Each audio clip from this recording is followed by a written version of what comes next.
बिहार की जो सरकार है वो आर्थिक रूप से सशक्त और मजबूत व्यवस्था के साथ आगे बढ़ रही है। हम लोग सरकार के पार्ट हैं। जब सरकार का बयान है तो वो हमारा बयान है। सार्वजनिक जीवन में, राजनीतिक जीवन में जो व्यक्ति जिताऊ होता है, जिसके प्रति लोगों का स्नेह और प्यार होता है, उसके प्रति उनके बातों पर लोग उनके समर्थन में आते हैं। ठीक है, अब तो सब तो जांच का विषय है ना। मान लीजिए कंप्लेन हुआ है, जो लोग किया गया है, ये हम लोग तो अपने, हमारे पास बहुमत था, सब जानते हैं हमारे पास बहुमत है भी, हम लोगों ने बहुमत सिद्ध किया, बहुमत से ज़्यादा नंबर हमारे पास है।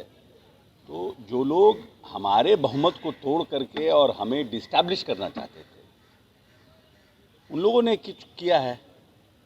हम लोगों ने तो अपने विधायकों को रिटेन किया, जो उनकी शिकायतें थे जो, और इस बीच क्या हुआ है, क्यों ऐसा हुआ, उसके लिए कुछ लोगों ने कंप्लेन किया है, जो जानकारी प्राप्त हुई अखबारों के माध्यम से, तो उसकी जांच होगी।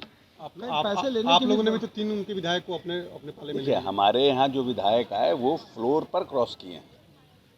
कोई हमने कैप्टिव बना के नहीं रखा था, या कोई हम उन लोगों से गायब नहीं थे, उन लोगों के संपर्क में थे, उन्होंने फ्लोर क्रॉस किया है ना।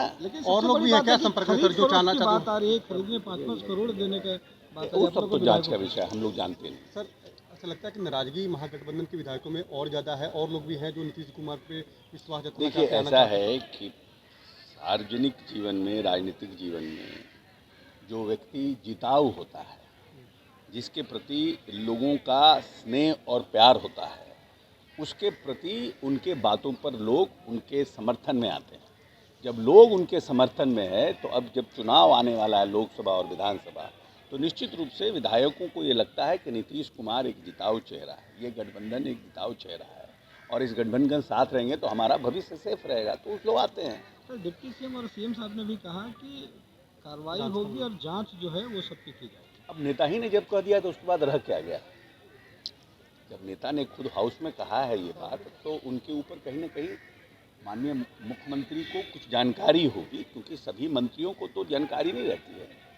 तो माननीय मुख्यमंत्री को कोई जानकारी होगी, और उस जानकारी के बिना पर उन्होंने ये बयान दिया है, तो जांच होगी। नंदकिशोर यादव जी का लंबा संसदीय जीवन रहा है, और लंबे समय से उन्होंने कार्यपालिका के रूप में, मंत्री के रूप में भी उन्होंने भूमिका का निर्वहन किया है, और लंबे समय से बिहार विधानसभा के सदस्य रहे हैं।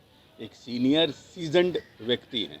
हम समझते हैं कि उनके अध्यक्ष बनने से, निर्वाचित होने से इसकी पूरी संभावना है, क्योंकि हमारे पास बहुमत है। एक स्वस्थ परंपरा की शुरुआत होगी, और एक नए तरीके से विधानसभा के सत्र को और विधानसभा को चलाने में उन्होंने अपनी महती भूमिका का निर्वहन करेंगे। मंत्रिपरिषद का विस्तार को लेकर क्या कुछ रणनीति अब सरकार? ये तो मुख्यमंत्री का प्रोग्रेटिव है ना, ये तो मुख्यमंत्री जानते हैं। लेकिन हम लोग जनता दल यूनाइटेड के जो नीतीश जी के कार्यकर्ता हैं, हमारा मकसद है 40 का 40 लोकसभा और 200 से पार विधानसभा।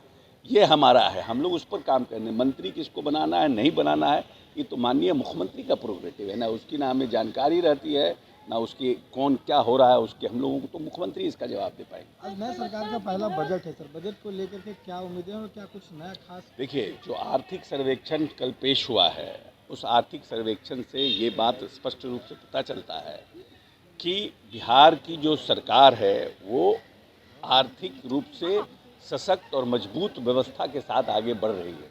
हमारा ग्रोथ रेट भी आगे बढ़ा है। जिस ग्रोथ रेट की हम बात करते हैं कि हम विकसित रूप से आगे बढ़ सके, उस पर भी हमारा अच्छा है। 15.5% के आसपास क्या है हमारा।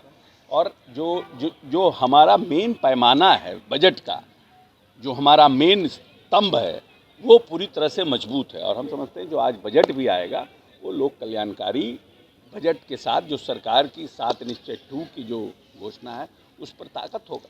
ये भी रोजगार मिलेगी इसी बिल्कुल। तरीके अब से के रोजगार देते आ रहे हैं 2005 से, 7.5 लाख रोजगार बना है, और आगे भी रोजगार देंगे। बिहार विधानसभा में माननीय विजय चौधरी जी का बयान और माननीय नीतीश जी का आपने बयान नहीं देखा? तो सरकार बयान दे रही थी ना, हम लोग सरकार के पार्ट हैं।